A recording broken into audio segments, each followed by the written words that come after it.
Hello and welcome back to Cooking with Lynn. Glad to have you here today.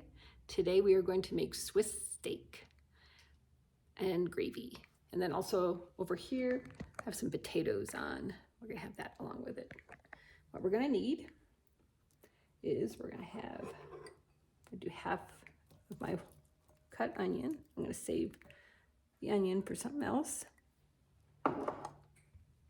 And then I'm gonna crack an egg.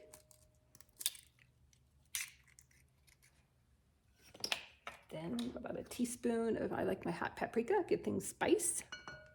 About a teaspoon, that in there. Then a teaspoon of ground mustard. And about a teaspoon and a half Worcestershire sauce. Half a cup of breadcrumbs. And we're going to do a couple tablespoons of chili sauce. Now we're going to mix this all up by hand. It's about the only way you can do that with mixtures like this or meatloaves or what have you. Mix it up, and then we're going to set it in the refrigerator for half an hour. And while this is sitting in the refrigerator for half an hour, what we're going to do is then make the mushrooms with the other half of the onion. And then we're going to add in some beef broth and some flour to thicken it up. And that'll be our gravy base over the mashed potatoes and the patties. Oh, it smells good. I love all of these seasonings. They're so good. All right, I'm going to get this so it's well incorporated. You don't want to overmix, of course. And I'm going to set it in the fridge. We'll be back. Okay, Salisbury steak hamburger is in the refrigerator, cooling down. And now we are going to saute our mushrooms. Some butter on there. That melting. And then we're going to put in there, once the butter's melted, we're then going to put in our mushrooms. We're going to saute those until they're golden brown. Okay, you can hear the sweet sizzling of butter. Now we're gonna saute these up along with the onions. Those are tender. Just like this. Just keep stirring them so they're nice and evenly cooked. Okay, now what I'm going to do is mix in, while it's cold, 3 tablespoons of flour with some of the beef broth.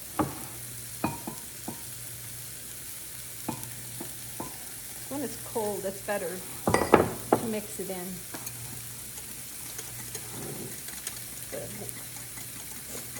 The whisk is your friend. All right. Instead of all those little particles, so we don't have lumpy gravy. Turn it down a little bit. Okay. All right.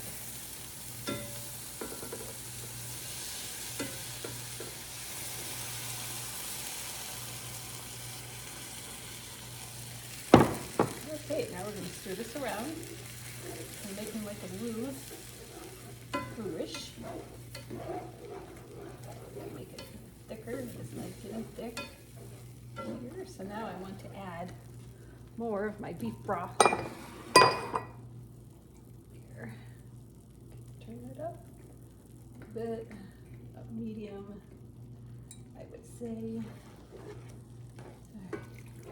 Look at that smooth gravy. I'll show you. That's the secret to smooth gravy. Right there. And boy, does it smell good too. Amazing. If you want it thicker, you can put a little bit more gravy in it. You want a little bit more flour if you want. I'm going to put the rest of that in there.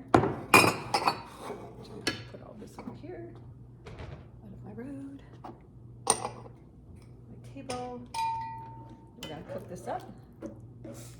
And then we're going to set it aside. And then we're going to put the patties in here. I'm going to make a total of 3 patties out of that ½ pound. It's only my husband and I, so I've made this way smaller than I normally would have if I had a family gathering. Oh, and the other thing, everybody, Worcestershire sauce. Got to have Worcestershire sauce and everything. There we go.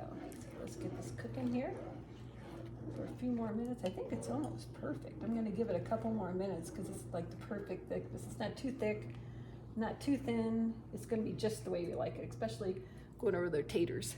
Okay, we're back. Hamburger has set for 3 minutes or 30 minutes.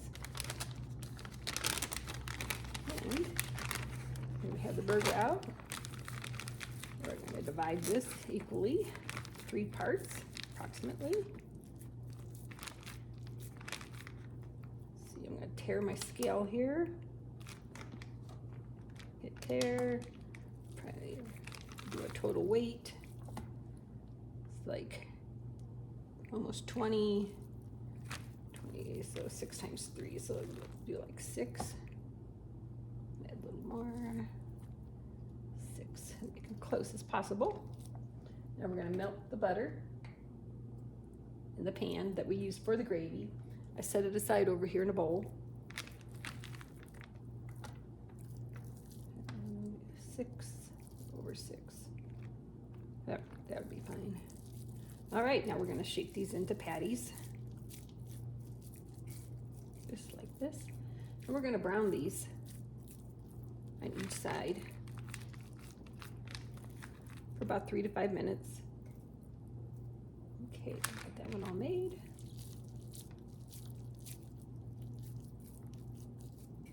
They don't have to be perfect, just close enough.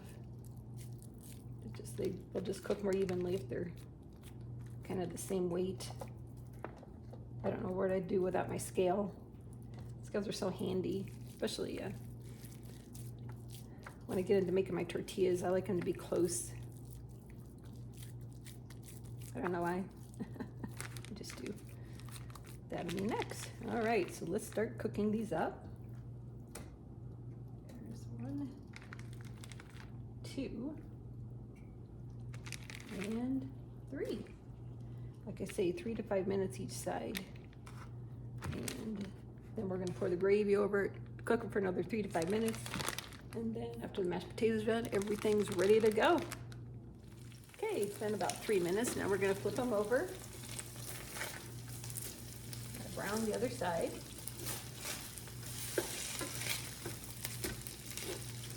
Like that, nice golden brown.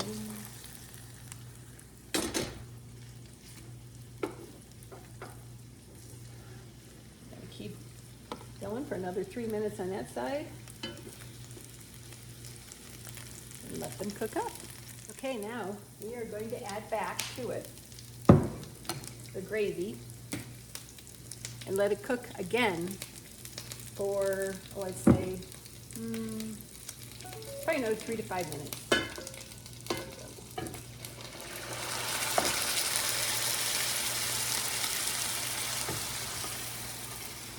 There we are. Sizzling show, there you go. And then we're just gonna cover this. Like I say, let it sit 3 to 5 minutes. I'm gonna have it over medium, just to let it simmer for a bit. And then we'll be back.